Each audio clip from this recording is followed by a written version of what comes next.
want to start, Tom? Yeah, I mean, I count that as the start. It's all good. We don't do any of that, like, hardcore format and everything. But welcome to Rockland Sound. As we mentioned before, I host Mike Doherty, and I guess I'm the two host. I guess we call it that. And I'm totally cool with it. But I'm Tom Osa. The connection between me and Mike, we go back like about 10 or 15 years. We were in a metal band, just local. We were around like Giant Stadium area and stuff like that. We used to play the local clubs. We jammed out. We got a bunch of stories to tell you when the time comes, but that's not for now. We're very happy to have Audie Desbrow on the show. He's the drummer for Great White. Very happy to have you. Thank you for being here. And, Mike and I, we've been doing a lot of research, but Mike is really the point person for this because he goes deep into the research thing, and he's like a huge fan. So I'm just going to let him take this over. I'll have a few questions because I'm personally a drummer. So I might want to pick your brain on some things, your experiences over the years. But other than that, Mike, you the man. You can go for it. All right. Well, I saw you at the Meadowlands back in the 80s, open up for Whitesnake. Yeah. And that was a killer show. That's my first real dip into, I think I had an album or two of yours already, but that was my first time of like, I was getting around the age of being able to allowed to go to all the concerts I wanted to and stuff. And I saw you guys at the show there, and it was amazing. So I've been appreciating your music since then. What I'm gathering, obviously you can't take everything that you got with like Wikipedia or any of that kind of stuff perfect. I did notice though that you've been in the band since '86, yes? 85 actually. 85, okay. Actually, October of '84. Okay. And while you're the drummer in the band, you are also a songwriter. So one of the questions I have that I actually don't know the answer to, Tom, is are you a multi-instrumentalist? Do you play other instruments or? No, actually, I have a bass, I have a guitar, I have a keyboard. I kind of try to do stuff on it. Like if I have ideas for songs, I'll kind of create some kind of pattern my own way, probably not the right way, and I'll show it to one of the guys in the band, and they'll translate how I'm really supposed to play it, and that's how I get my ideas across pretty much. Hey, there is no right or wrong way as long as it, if it works. Yeah, a good song's a good song. Now, did you grow up in California? Yes, born and raised in California. Okay, so what did we usually do this like influence thing? So one of the things would be, what is the first album that you bought with your own money? I think I bought 12 for a penny. They had back in the day, they had this record club, the Columbia House. You buy 12 records for a penny as long as you buy like 8 more in the next 3 years for like $1 million each. But that collection consisted of Bad Company. No, I'm sorry, Free, the band Free, and Santana's first record, Grand Funk Live. What else did I have back then? I had Beatles albums. Actually, my mom gave me some Beatles albums after John Lennon said that they were more popular than Jesus Christ, and they were freaked out. Burning records. She goes, "Here, you can have these. Take these things. I don't want these." So, I started studying the songs and playing along to them on my drum set when I was 12, and I became a big Beatles fan for many years, and I'm dating myself for sure. But Ringo was very, very talented. Drummer's got a great timing. He created a lot of cool stuff that people are copying nowadays or have copied from back in the day. But big Led Zeppelin fan. I think I had, when I was in the 7th grade, I bought Zeppelin 2. That was the first Zeppelin album I was turned on. Showing off his shirt there. Of course, like Black Sabbath, the first 4 records. You can't be like that. Yeah. No, absolutely. I had told the last time on one of the shows, the Queen the Game was the first one with my own money. Oh, nice. Oh yeah, but speaking of Eddie Van Halen passing away, we had Pathmark, which was a supermarket in New Jersey. And going with my mom when I was 8, they actually had this cassette rack and were selling cassettes out of it. And I know I got the first 2 Van Halen albums. Somehow I conned her into, please, because you always made you work for it if you wanted it. So but I was like, I want the Van Halen albums. And I think she just was that one. I was like, shut up, fine here. So then all of a sudden, Circus Magazine, Eddie's on the Wall. So that's the beginning there. I got all those cassettes in Kansas and all those things. But the first actual album I went into a store and bought was Queen of the Game. Nice. And Tom up there had to save himself and go get himself his Metallica on the save face. Yeah. Yeah, I got my chops on Metallica early on, and but I didn't start playing drums until my late 20s. I just accidentally picked it up. How did you, Audie? How did you pick up the instrument? I mean, I hear stories you fall upon it or formal training. No. Let's think here. I remember my parents taking me to this place in San Pedro called Portugal. It was like at the port by the ocean, and it was like little shops and stuff like that. And we went there like on a Sunday, and I remember there was this little band playing out on the sidewalk there. And I remember just looking at the drummer, and I was just watching him play, and I'm just going, man, I just like got so excited watching this guy. I go, man, that is awesome. That's what I want to do. I was looking at that metal plate drum kit, just going, look at that awesome kit. And just the guy's facial expressions. He just looked like he was having a great time. And, plus having those Beatles records and stuff. And then watching the Beatles movies like several times, like the movie Help, I saw like 60 times on matinees with my friend. Wow. Well, yeah, I was a big Beatles fanatic, but right at that moment, I knew I wanted to play drums, and I've just been in love with drums ever since. And, Now, you got into Great White in 1985. What were you doing? How old were you then, if you mind me asking? I got in the band when I was 30. 30. Okay. So you were in the LA area, I assume. Yeah. Also in there. Yeah.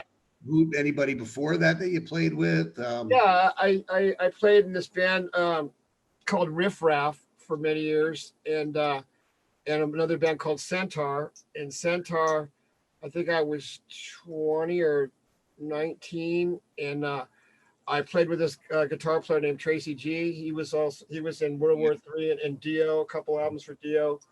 And the singer we had in Centaur was Jack Russell, of all people. He was 16 at the time. We did a bunch of cover tunes, and that lasted a little while. Then we ended up getting rid of Jack, but I continued on with Tracy, and we had this band called Riff Raff, and we had a couple of guys that were really good musicians. I don't know. We had a lot of material, a lot of originals, and we did a lot of backyard parties back then. We're like the kings of backyard parties. And we ventured off doing like the whiskey and little clubs like that around town. But, we just, we could have really, I think we could have done something with our originals, but we split up. We were all young. We had, egos and attitudes and fights and stuff that normally happens when you're young and immature in a band. And so we split up, and at that time I'm like, well, I got to get in another band, but I got to get in a band with a guitar player who's just as good or better than Tracy G. And so at the time, that's when that new wave stuff came out. It was Thompson Twins, Missing Persons, all those kinds of bands. And so there was a singer that I had been in a band with previously before Centaur and Riff Raff, and I noticed this guy's, he was a singer, and they were doing a lot of shows in Hollywood. So I called him up, and I actually ended up getting a job in that band. It was called Little Tokyo. It was totally not my style. It was totally new wave kind of, stuff like that, and very rhythmic and drum machine-ish kind of songs, should I say. And we were looked at by Capitol Records, of all record companies, and the old had a speculation deal there. We did a demo there, and nothing really became of it. And then it was really ironic because this friend of mine brought these people from Capitol Records down, and one of the guys was Dave Ray Tuscan. I'm sorry, he was an A&R artist relations guy in Capitol Records. Right. And he brought some other guy down, and this producer from Capitol, and they just totally, you know, the one guy came down to see us that Ray brought was just totally like just ripping us to shreds. Like after 2 bars of his song, oh, wait a minute, that's the drum beat you're gonna play? Really? Is that it? He's like, oh, what's the next song? I'm like, shoot, you know, talk about feeling intimidated and afraid to go on to the next song, playing for these record guys. Anyways, nothing became of that, and you know, I ended up leaving that band without actually telling them, because it's like, how can you be in this band and go, well, I'm going to go audition for this other band. If it doesn't work, I'll be back for rehearsal. that never flew. Oh, you leave it there? Well, fuck you. That's it. I'm done. Right, so, right, exactly. And the band that I went to go audition for was Great White. And when I was in this band, Little Tokyo, and I actually auditioned for them 5 different times. And then the final audition was playing a song that the band wrote that we rehearsed, and then to see if I can record it in the studio, Johnny on the spot kind of guy with a click track, which I've never worked with before. Was that the first song that you ever recorded, or prior to that you did any recording? I don't even remember the song that we learned. It was just some song that never made any record. But gotcha. I remember that I didn't have a vehicle, so Mark Kendall came and picked me up at the studio, where I lived in the studio. It was in this industrial area. You know, all the band didn't show up there till in the evening. So I got on my drums, went to the studio in Redondo Beach, recorded this song with Great White. And then I remember it was getting dark and it was getting close to the time to rehearse with my band I was still in. And Mark, we're stuck in traffic trying to get back. You know, it's getting dark, and man, I got to get there before the band gets there. They're going to see me setting up my shit and wondering what's going on. So we got there just the nick of time. I got on my drums up on the stage in the rehearsal room, and it was halfway set up, and then my band comes walking. I'm like, hey, what's up? What's going on? I go, oh, I got this gig doing some demo work today in LA. I made a couple $100, you know, doing some tracks for a friend. So, and Mark had just left the driveway when the guys pulled up. So I don't think they recognized him or anything. And it was just really weird. And then when I actually got the call that I was in the band, I was at work.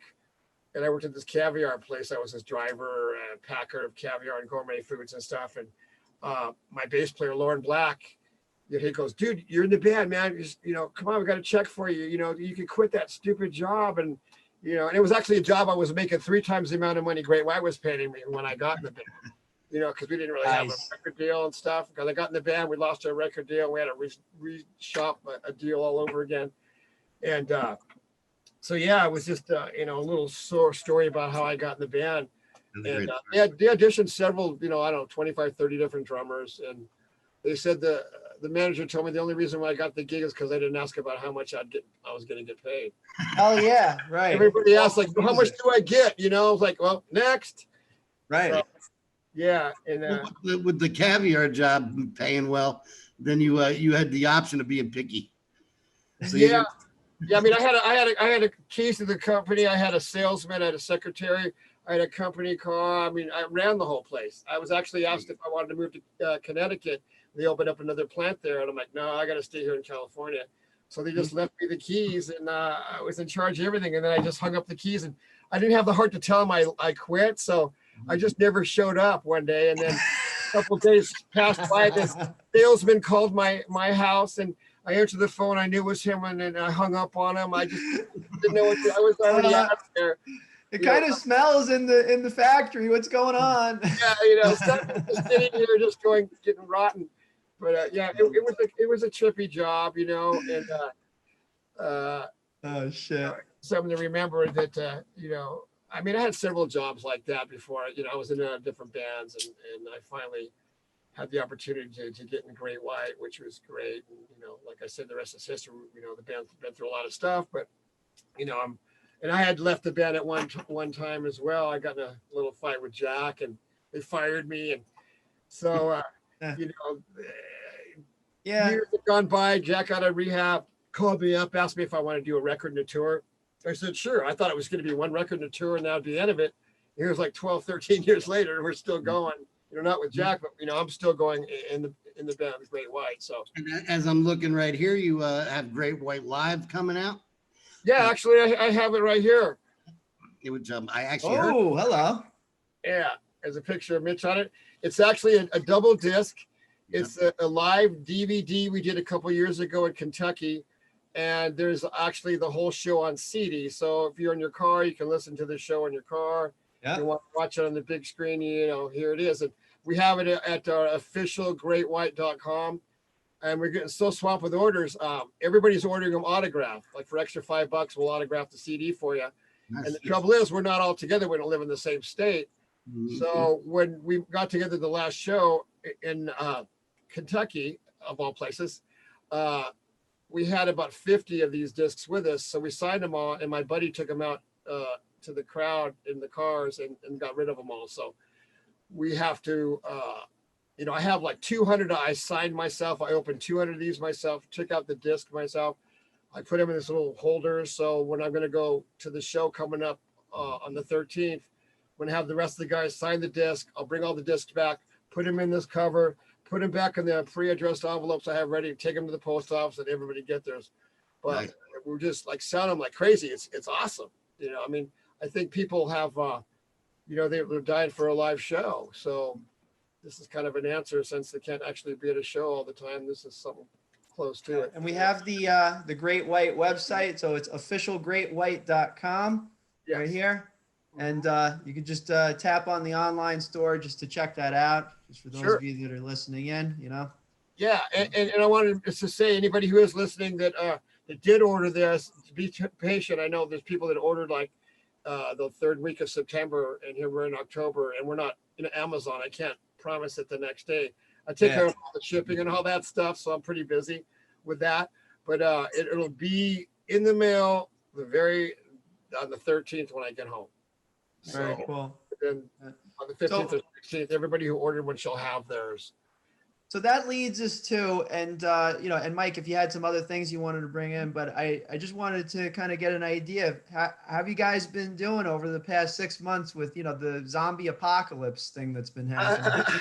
Well, I don't know if you heard about this, but we trended on Twitter. We were on CNN, MSNBC, and all the usual networks and rag magazines online. We did a show in North Dakota a while back. I mean, Yes. first of all, let me go back to this. The first show we did of this year was February 28th. And then I came home and sat back on the couch for a few days like I normally do to recoup. And then all of a sudden we got locked down. Mhm. Virus. And we had done nothing until this show was, I don't know, about a couple months ago. I can't remember now. North Dakota. That show that you're talking about that you got locked right after that, that was that in Illinois? Yeah. Actually, it was in North Dakota. July 9th. July 9th it was. Oh, okay, yeah. And when we got there, we got to the airport, and all the people that working at the rent-a-car centers, people working at the airport, nobody had masks. Nobody in the airport had masks. I went to a restaurant before sound check that day. Nobody in the employees had masks. There was no separation of tables. There's no 6 feet apart. I noticed some places did have little stickers on the ground, like markets and stores and stuff, but we played outdoors. I didn't see anybody wearing a mask. We weren't wearing a mask. I mean, I guess you could if you wanted. I did see about 1 or 2, but I really didn't notice it because there was so many people not wearing one. I'm like, well, great. It's like normal business as usual here. And, I don't make up the laws or the rules. So we just did what we did the show. And then Mitch posted a little ending of the show of the last song and put it on the internet. And I think that magazine or whatever, Blabbermouth, the guy took it and he just posted this Great White kills 100 people. Now they're trying to infect the world and all this stuff. Great. Just like, to bring up that shit that happened 18 years ago, that only one of the guys in the whole band was loosely affiliated with that whole situation. I wasn't even there. I wasn't even in the band at the time. Neither was, but besides that, I mean, we didn't go there intentionally. Yeah, let's go make people sick. Let's make them die. First you got to be sick to get somebody sick. Right. But we don't, we just got there. Well, cool. It's all lax. So awesome. So we just did what everybody else did. And then we ended up getting, we trended on Twitter. We're on CNN, MSNBC, every rag magazine. Oh, they're trying to kill people. And, just like dogging us. I mean, we got all kinds of publicity, like the wrong kind, but everybody knows. No bad publicity, right? Yeah. Well, I don't know. But I mean, just for them to bring up that fire was so wrong because, I mean, Yeah. You know, It's we didn't deliberately. I mean, I wasn't even there for one. Mhm. You know, it was a horrible thing. I had friends that died too. You know, but yeah. you know, Yeah, we've but all you lost know. a few. So, anyways, we did that show, and you asked me what I've been doing this whole time, and so, you know, we've been working on tunes on our own, different ideas and bouncing them back and forth to each other. I'm trying to get my studio finished so it actually can work. It's my one computer in my studio is kind of old, so it freezes up and all this stuff with Pro Tools. And, you know, I have this really old Pro Tools rig, and now there's like a 12 or 13 or a 20. I don't even know. Mine's a 3. So, you know, so anyways, we did that show, and then we had shows lined up in the next month, and we were so flipped out about it. We said, hey, look, you know, we called our attorney. He goes, you guys got a big target on your back. If I would just lay low right now until more people start playing and people get used to this stuff. So we canceled the Sturgis show, which went on without a hitch. And, you know, there was 250,000 people there, and it would have been great, but we would have gotten all kinds of crap for doing that. Nobody was doing any of those guidelines there either. So we canceled those shows, and almost every show that we had this year is moved to next year at the same time or the same date or pretty close to it. And we did a show in Chicago recently at a drive-in theater. It wasn't a drive-in, but they had cars parked like in a drive-in. People can have a little space in front with their chairs and blankets. You can bring your own cooler. And that went out without a hitch. You know, we wore masks at soundtrack, but when we played, of course, I would die if I didn't have oxygen, so I couldn't wear one. Plus, the first row of cars was so far away that when people applauded, you're like, wow, do they like us, or do we suck, or is it just so far away we can't hear them? You know, because there was nobody around stage, nobody in the front, like all the VIP area where people are standing in the front and then the seats in the back. Well, that was all empty. Then there was a fence, then the cars. And you know, it was strange, but you know, we did a show, we got to play, and the people got to see a show, and people seemed to like it. It was different. I guess we're just going to be, you know, getting used to that next year. I don't know. But so we have a show coming up on the 13th, I believe it's a Tuesday, which is a really weird, with Slaughter at a state fair. I think is it Mississippi? Is it the dates that are on your website good? They're There's current? only 4 of them. Okay. It starts from October, I think, and then there's one in November, one in December. Yes. Yeah. Because then they have a whole lineup, the whole from April. Yeah. We have a whole bunch of shows starting up. But, you know, who knows what's going to happen? I mean, either they're going to happen or they're going to get canceled or they get moved another year away. I don't even know. I'm hoping that they'll go through. You were talking about the drive-ins, the drive-in shows. They're doing them here too in Texas. Yeah, I think they have tailgate. Yeah, for a while ago, they were getting rid of all these little drive-in theaters because nobody's really going to them. I think they should reopen a whole bunch, and you know, who knows? There might be a whole tour of drive-in theater tours. You know, well, they're actually doing it here where there's an arena.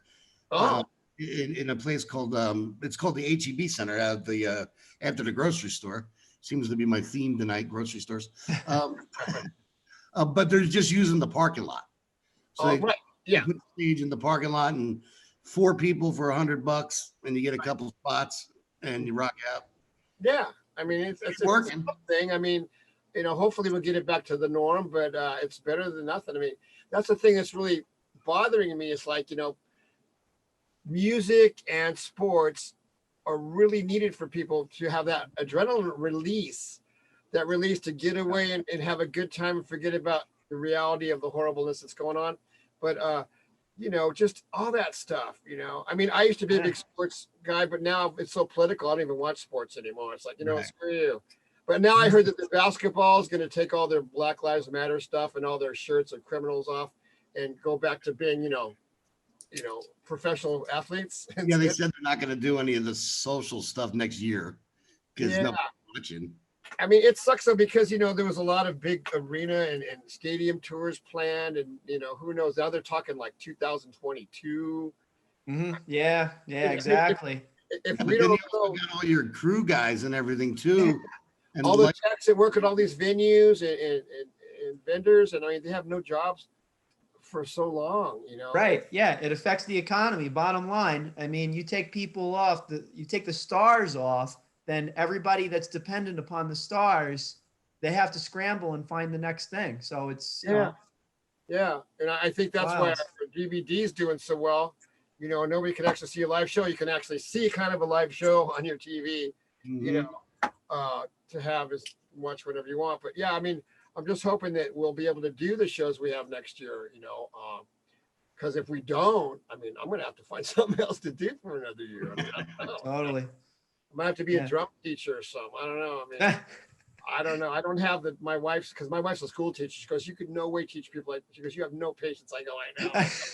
It's like teach a kid like a basic beat. Just fucking drum it, all right? Yeah, It's come easy. on, like this, you idiot. You know, but I did teach a couple of kids back in the, you know, years ago, and all they wanted to do was learn like AC/DC songs or listen to me tell stories about what I've done in bands. And it's like, you know, it's kind of fun. But you know, nowadays, though, if I had to teach kids, he'd want to know, like, you know, Avenged Sevenfold, I'd be totally lost. Yeah, I hear ya. Yeah, but you know, like you drummers, you guys, the two of you guys don't get that like aggression out of, you know, you guys are gonna go stir crazy and the world's gonna be in big trouble. Absolutely.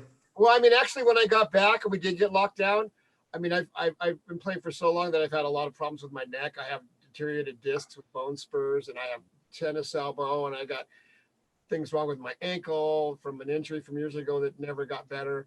So when we did get locked down, I didn't even touch my drums for a couple months, and I got I healed a little bit, you know. Oh, that's good. So it felt good. And then when I got back in it, I was like really rusty. And then, you know, after a couple of days, I got back in the swing of it. And then we did the show. And ever since I got back from this last show, I've been hitting the drums every day, you know, just because I just want to be fluent and have, I mean, I know the songs, you know, we all know the songs, but you know, there's a certain amount of stamina and then there's a certain amount of polish. That's still missing from us because we're not rehearsing together as a band. I mean, we can rehearse on our own, but there's nothing like rehearsing with the guys. I'll play to the songs on YouTube or something, but it's not the same because there's that reference that's there all the time. Yeah. You know, when it's gone, you know, okay, now it's a whole different, you know, ballpark. Like when you hit that stage, it's way different, a lot more energy than when you're like pounding them out in your room. Yeah. And that shot of adrenaline, you got to learn to pace yourself. Oh yeah. You know, being a professional. Oh, absolutely. And if you're not ready for that, you get that shot and you're downhill. Yeah, you know, and back in the day when I was like back in the party mode when I wouldn't get any sleep, you know, I'd be really tired and I'd overcompensate. So I would think I was dragging. So I'd speed the songs up and like the songs playing out. And my singers go, dude, that's way too fast, man. Or that song was way too slow. And, you know, depending if I was tired, you know, I would play faster, or, you know, than I needed to. Or if I was really rested, you know, just, you could tell. So after a while, I just said, you know what? I play to a click in the studio. So I just started playing to a click live. It's like, you know, I don't, it's just a reference. So that way, when people go, hey, that song seemed too fast, I go, no, dude, it was 140 beats per minute, just like we recorded on the record. There's no guesswork. Gotcha. So, and I always notice, like, when I'm well rested and full of energy, the songs feel like they're really slow. Like, I want to just push them. And then when I'm really tired and I play, the songs seem like they're hauling ass. Like, I got to keep up to them. Yeah, but, you know, the click thing, it's a really good thing for a reference, you know, like, it's just right there. And it's fun because you can play, you know, right on the money. And then you like when there's a chorus comes up, you want to just get on top of that beat just a little bit, just push a little bit, and then settle back down. And I, you know, from playing with it for so long, so many years, I've gotten to be able to do that, which is kind of cool, you know. Nice. And then sometimes when the beat turns around and then the snares up, and then this, you know, it feels weird, but it's just there for a reference, you know. I mean, at first you just can't be afraid of it. So knowing that sounds like, I mean, you must have in-ear monitors instead of like the physical monitors. So you guys are all playing to the same thing. And I imagine you can adjust the volume of the various, that's great. Yeah. I have a little tiny mixer that has well, actually it's a bigger mixer now. It slides in an iPad. Yeah. Slides the iPad in this mixer. And then I have all the songs with the little icons, and I just press that song and it comes up. It's already programmed for the tempo and everything. I just hit that, and 2 beats later, I click the band and we're off, you know. And it just takes the guesswork out of it when you're tired or overly energized. It's just right there, you know. Yeah, exactly. I've been using in-ear monitors for many years. Of course, you know, it would be really hard to do that click without, in-ears. Yeah. Actually, I've seen Edgar Winters. His drummer had this cowbell coming out through his monitor. Boom, boom, boom. He was playing to that as his click. That's a good idea. Yeah, Okay. I guess I don't know how you could put a cowbell in every song, but I guess you can never have too much cowbell, as they say. We do have a story that Tom may not remember, but we played this really cool club, like in the freezing winter of remember Route 23? I remember. Yeah. So we went and played this. I mean, it was like a blizzard, and they had a really fancy dressing room. And Johnny Winters had played the day before, and he wrote a note to us that was on tape to the refrigerator, and he left us his beers. Johnny Winters? Mm-hmm. Wow. I got a story about Johnny Winters to tell you. We were, some stagehand worked for Johnny Winters back in the day. Johnny Winters was a big pot smoker, and he had like this big giant sack of weed, I guess. And the guy, one of the crew guys goes, "Hey Johnny, man, can I get a little bit to roll a little joint?" He looks at this bag, goes, "I really don't have that much." I couldn't believe it. I mean, this huge sack, it must have been a pound or something, they said, but he wouldn't cut loose with like a little dupe for the guy. It was just really funny. Well, I could say one thing for being a fan of yours and an admirer of your music for a long time. I right now want to see a Great White Show with your enthusiasm. Oh, well, I try my best. Like, what's funny about this live DVD, we knew we were going to record it. And actually, we just basically recorded it just so our booking agent can have a clip to show the different buyers. Yeah. Here's Great White. Here's what they look like. This is what they do. So we recorded the whole show with some really good mics and stuff. And then Mitch actually mixed the audio and the video and edited the whole thing himself, which he did a great job. And, we go, we should release this thing, it's just sitting there, Mm-hmm. and we're not working, so we might as well try to make a few bucks, pay our mortgages. And, so he did a really good job on that. I was really impressed. I don't know too many singers that can have that kind of capability to mix and produce and edit video. He's a great singer. I have a story about him. Do you know where he's actually from, like originally? Yeah, North Dakota. The place we played at, where we got all the crap from. Got it. Yeah, yeah. So I went and saw one night, a friend of mine used to work at an easy listening radio station. Mm-hmm. And he got free tickets to see Tori Amos when she first came out. Yeah. So we go to the show, and it was great. It's just her and a piano, but it was cool. And then we're driving around, and we hit a certain part of New Jersey where we got towards the middle, central, southern Jersey, and the radio station changed to like that area. Right. All of a sudden, they're announcing a show in Asbury Park, New Jersey, which is famous for the Stone Pony and all that. Right. Sure. Tomorrow night, JB and the Wild Ones, October 1983. And it was 93 or 93. So we knew it was Bon Jovi because they were coming out with a record and they kind of got back together. Needless to say, we get tickets to this little club, held about 300 people. Mm-hmm. Watched the show, and I swear that Mitch was there. Oh, really? And Probably. "You're Mitch, aren't you?" And he was nice. He shook my hand and walked away. But so that's my first. I didn't think he had a solo album out. Yeah, he's got a few solo albums out, actually. Yeah. I just saw he put a post for when he auditioned for Van Halen. I didn't know they actually wrote a song that he sang on the demo. And he doesn't really talk about it that much, and I was wondering, like, he was so crushed when he heard about Eddie dying, and I'm like, why is he doing that? And I didn't realize that they hung out. I thought it was just a quick audition. Okay, thanks a lot. See ya. I didn't know that they hung out and wrote a song and did all this cool stuff. There's a thing on YouTube that I watched about it. It's like a mini documentary. Yeah. He does say that he was pretty much in the band, he thought, until they showed up on MTV with Dave. Yeah. He was like, oh, wait a minute, I don't trust this situation now. Okay, wait, this doesn't look good. This can't be good. Yeah, but the song that they did with them was a great song. Yeah, Coach, total, Van Halen sounding song. So he's in that lore, though. What's that? He's in the lore of Van Halen. Yeah, sure, yeah. So, I mean, I don't know how far back this audition went. Was this like when he auditioned with when they got Gary Sharon?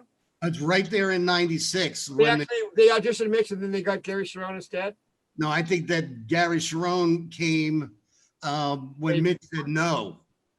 Oh, okay. They popped on MTV and they were working with Mitch. And then he saw that, and I think he was like, "No, I don't want to. You didn't tell me about it, something like that. It made him uncomfortable." And then they Gary. Yeah, because it's weird because I only heard one song that they did with Gary Sharon. I think they did a record, didn't they? Yeah, they did, and a tour. I never heard one other song than that. I heard not even bother getting it. Is it the album? Well, he sounded kind of a lot like Sammy on the album. Okay. The album is more like an Eddie's album. Like it's not a Van Halen album. It's not like a party album. Like it's trying to be deep and stuff in the grunge years. But the tour that they did with him was great because they hadn't done any of those old Van Halen songs with Dave because Sammy wouldn't sing them. So he could do both. So, and he was a little bit more of a showman, like the jumping around stuff than Sammy had been. So you got a lot of the deep tracks, but from him that you didn't get from just Sammy, I'm kind of I guess my thought is that I'm one of the minority in terms of I always personally, and I think that they're both extraordinarily talented. I was more the Sammy Hagar, and just like right around that time when I was in high school, that's when Sammy was head of Van Halen, so that was my thing at that point. But that's just because of the generation where you were. Maybe, yeah. Like, but I mean, it was a good choice because Sammy was huge in his own right. He didn't even need to join Van Halen. It wasn't like, I finally made it. I'm in a bigger band. I mean, he was huge in his own right. I think anybody they lost, they got with him. They got that and more with his solo fans. Right.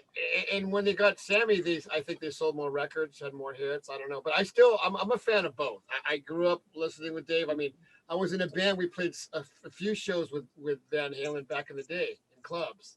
Mm-hmm. And I got some stories about that too. I mean, it was amazing, We did this one show with them at this bowling alley. It was called I can't remember what it's called now, but it was in Monrovia. And I was in this band called Sky People. And it had Mark and Bruce Moreland. I don't know if you remember that band, Wall of Voodoo, that song on the Mexican radio. Oh, yeah. Different kind of punkish, yeah.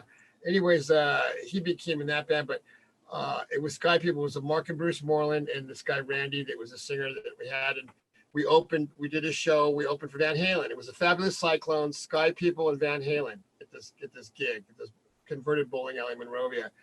So our set, we had two sets. We did one set of covers, and then we took a 15-minute break. We put on all our makeup and our costumes. We were like a space age kind of Kiss, Metallica versus meets Queensryche kind of a sound before those bands ever really huge and existent.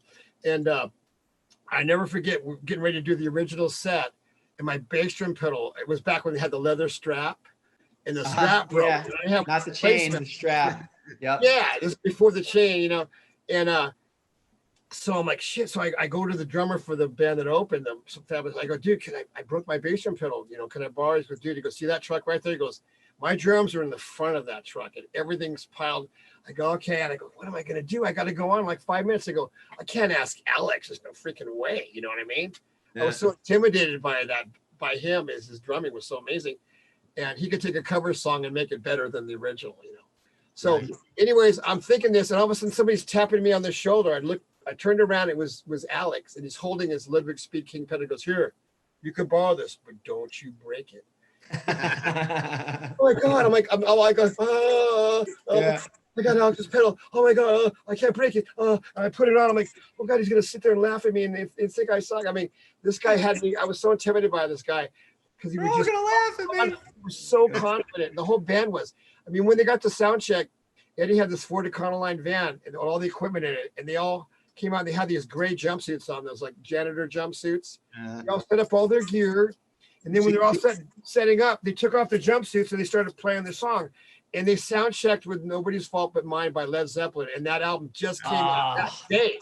They learned that song, they were rehearsing, and they were playing it to the T, and Dave turns around and he goes, just practicing, boys. You know what I mean? And this was that Nice. sound check, and they're playing the song to the T. I'm like, oh my God, this, it's amazing. It's a brand new song. They have it down. They're gonna play it.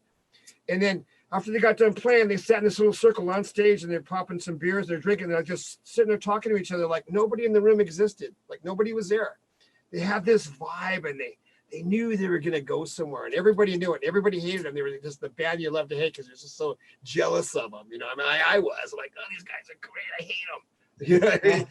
And they had the biggest following, and we always ended up having to do shows with these guys because we had our own following, because we had costumes and platforms and makeup. We were like Kiss and just this weird sounding rock stuff that we had a big following just because of the way we looked, and the songs were so weird. You know? And but we always got stuck like we're gonna do this big show, and Van Halen's gonna headline. Shit, you know, because we had they had a huge local following. We had a pretty good following in our own right, you know, but they were like on their way. You know, they got signed. It was like all of a sudden all these bands just started lining up, and Motley, Rat, Great, all these different bands just started getting quiet. Right, everybody started getting signed. It was awesome. You know, what a scene out there. The vibe. Yeah. I watched this one clip of Dave Lee Roth in an interview, and he was funny. Well, he's always pretty funny. Yeah. But he was talking about back in those days, they would play like maybe 5 sets a night of 45 minutes sometimes. Yep. I've seen them. He said, trying to learn all the lyrics because there's no teleprompters back then. He goes, he came up with the "Don't bore us, just get to the chorus." Yeah. And he just learned the chorus of the song, and then the rest of the time he'd just be like, and sing. Oh yeah, I had a singer like that. He never learned the lyrics. He just make up his own. Pull out get to like Saturday Night's All Right for Fighting, and he would know that part of the song perfect. Right. Nobody knew because everybody's drinking and dancing. Right. Did some key phrases like, "Oh yeah, that's the song." Yep, brilliant move. Well, we've had a great time talking to you. Tom has a prior engagement. As we promote your CD, well, you got the DVD and live album coming out. Yep. How about when we get you back to playing some shows, we can speak to you again and promote some of that. Absolutely. And have a round 2. That would be great. I'd love it. All right. Awesome. Well, I appreciate you joining us here at Rockland Sound. Thanks, great guest. It's great so far. We've had our 3rd guest, and we haven't had anybody that didn't want to answer a question or sat there clamming up on us. I hear you. Everybody's been enthusiastic and really seems to love what they do as a musician, which we do. Absolutely. We're basically genuinely fans of music and enjoy making it and want to keep it going for everybody. Awesome. We got to keep the music alive. I tip my hat to you, my cat to you. Oh, and if I had a cat around, I'd tip that to you. Cool. That's what I should have been doing that first, and I wouldn't have stumbled over my words. Number 2, make it so. All right. Well, again, Audie Desbrow from Great White, thank you very much for joining us today. So this is Rockland Sound. You can learn more about us at rocklandsound.com, or of course, you can check us out on Facebook at Rockland Sound. Stay tuned for our next guest. We're going to be doing more and more podcasts over the next several months, and we're looking to keep the music alive in Rockland County, New York. Take care for now. I'm Tom Osa and Mike Doherty. We'll see you next time. Thanks, Tom. Thanks, Mike. Thank you. Great job. Let's keep in touch, man. We'll talk to you about the website, too. Sounds great. Yeah, thank you. All right, we'll look forward to talking with you. I'll get the stuff to you.